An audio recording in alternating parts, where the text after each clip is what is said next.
So yun guys, musta kayo? Ito gagawa tayo ng video kasi maraming nagtatanong sa akin kung paano na ako nakarating dito sa Canada. So unang-unang tanong nila ay ano yung agency ko, pangalawa is magkano daw yung nagastos ko, at pangatlo ay anong pathway daw. So isa-isahin natin to guys, no? So ito guys, based on my own experience lang, no? So ito, panoorin nyo. So yun guys, no, yung mga tanong ng mga tropa natin, yung kilala at mga kaibigan, no. So anong agency daw yung nagpaalis sa akin, or anong agency ko, no. So yung agency ko guys, is ADI Staff Builder sa Makati. So nag-send ako ng resume doon sa email na nakalagay doon sa posting nila, no, hiring punta dito sa Canada. Then pangalawang tanong is magkano daw yung nagastos ko guys. So ang nagastos ko lang guys, yung binayad ko sa agency is 300 pesos only, no. So lahat libre na yun, yung plane ticket, processing, medical, libre na lahat yun guys. Yung nagastos ko lang guys, yung mga personal expenses, no.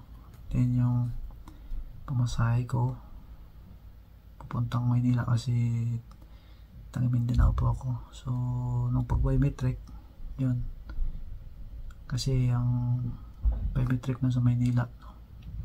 So pumastos ako ng plane ticket papunta balik, saka allowance. Then yun yung medical sa Davao lang.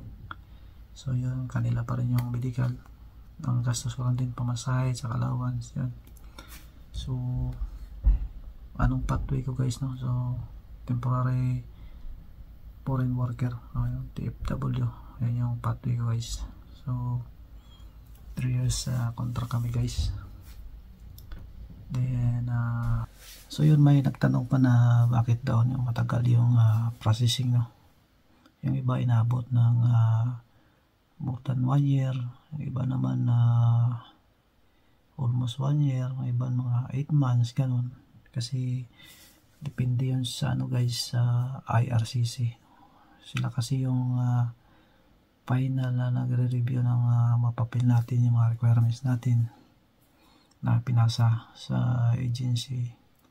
Posasabit naman ng agency yun doon sa IRCC. So yun, re-review kasi yung mga papers natin lahat. Then kung walang problema, yun, ma-approve na kagad yung work permit mo. So yun na muna mga guys, dito lang muna yung video natin.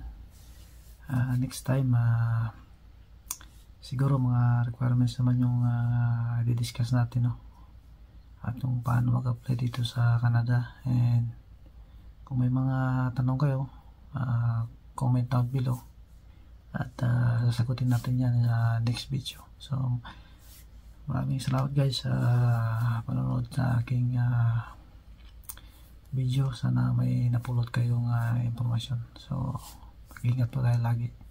Maraming salamat. God bless.